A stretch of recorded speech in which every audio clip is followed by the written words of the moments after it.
Welcome to week 85, count it, week 85 of Shark Sports Radio. Alongside of me is Bobby. It's yours truly, Mark Loisel Jr., aka Shark, right here in the Ocean State. Thank you all for taking a dive in the tank with us tonight. As always, you can tune in using your Apple Podcast, SoundCloud, and or Spotify app. Check us out on YouTube at the Shark Sports Radio channel. Check us out on X at SSR34 underscore, and check us out on TikTok. Tonight, we are honored and privileged to be joined by Rich Webb. What's going on, Rich? Hey, how y'all doing? Miami Mike, Good, Bobby, how y'all doing tonight? good. Appreciate you taking the time tonight. Rich, you're a two-time All-Pro. You are a seven-time Pro Bowler. You played for the Miami Dolphins. You played for the Cincinnati Bengals. You have accolades on accolades. A wicked good resume, right? I think what's really stands out when I'm looking at analytics and how good you were on the field is your durability. You started in 183 games and then you played in 184. How'd you do that? I was blessed, fortunate. I just took it one game at a time, and it could be over at any play or any game or whatever. So, um, I just took it one game at a time, and I was just really blessed and fortunate. Just tried to get in the best shape I could, and then just take it from there. Yeah, and absolutely. And you got the privilege to, play with obviously Dan Marino. You were coached by, a great Don Shula early on in your career. I can only imagine what it's like being a rookie in 1990, having to fill the gaps of protecting Dan Marino and being coached by Don Shula. How fun was that experience? Yeah, Shula was a legend. Dan Marino was already a legend when I got there, and I think the thing that was unheard of was to put two rookies on the blind side of the quarterback. So me and Keith I was the first round pick, he was the second round pick. And then we ended up starting opening day on the left side. And so that was unheard of. But we knew what we had to do. But we took a ton of reps in preseason, and we had probably one of the best line coaches, John Sandusky, at the time, that really worked hard to get us prepared and Yep. ready for the season. And I think the good thing is me and Keith gelled really early, and I think that made our job easier because we just had a knack, like we kind of always knew what each other were thinking. Absolutely. Yeah. Mark mentioned you had the opportunity to play for, probably or arguably the greatest coach or one of the greatest coaches of all time in Schuler. Richmond, what was it like playing for the coach? The magnitude of what he brought to the locker room. Could you share any stories about Shula? And to second that would be the differences between playing for a guy like Don Shula or a guy like Jimmy Johnson. Yeah, the good thing is I really had good coaches, but I always favored Coach Shula because that's the guy that drafted me.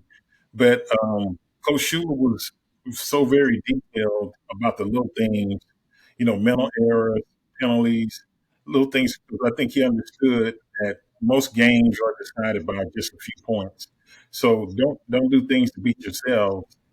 And then he also had a side to where he was a philanthropist, where he always taught us to, when you have more, you get back. So we were like involved in the United Way back then, donating to them, hospital visits, this and that. And so um, today, still, I implement some of the stuff that I learned from him. I think that's why he was successful. Once he finished coaching, he got into the restaurant business, and I think he just applied those same principles. And he was a very successful businessman as well. So I give him a ton of credit for preparing me for life after football and the things I learned because it was so valuable. I want to hear from you. Who are some of the hottest linemen you went against? I'm assuming Bruce Smith would be on that list, but any others that come to mind? Yeah, it's only one that comes to mind for me, and he's in the AFC. And I think both of you guys know, but Bruce Smith was the toughest guy. Having to play that guy two, sometimes three times a year, he did everything so well: the run, the pass, several pass rush moves. He just you had to bring the lunch, and he wasn't taking plays off, but you had to be ready to play. And then it didn't help with the type of rivalry that went throughout the AFC East.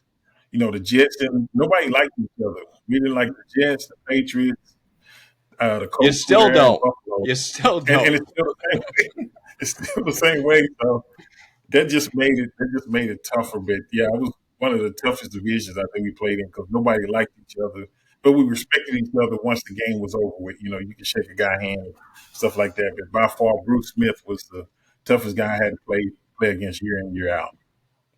Yeah, and Rich, when I think of your career, I think of it as impressive. Obviously, me being a Dolphins fan growing up, watching you, Dan Marino, right in front of my eyes. I was born in 1991. The reason for, and a lot of listeners probably don't know the reason why I'm a Dolphins fan, is because my dad grew up watching Dan Marino at University of Pittsburgh, and then obviously, he got drafted by Miami, and Pittsburgh games were on CBS here in the Northeast, so we got to watch a lot of that. What was your favorite moment, Rich, of your career?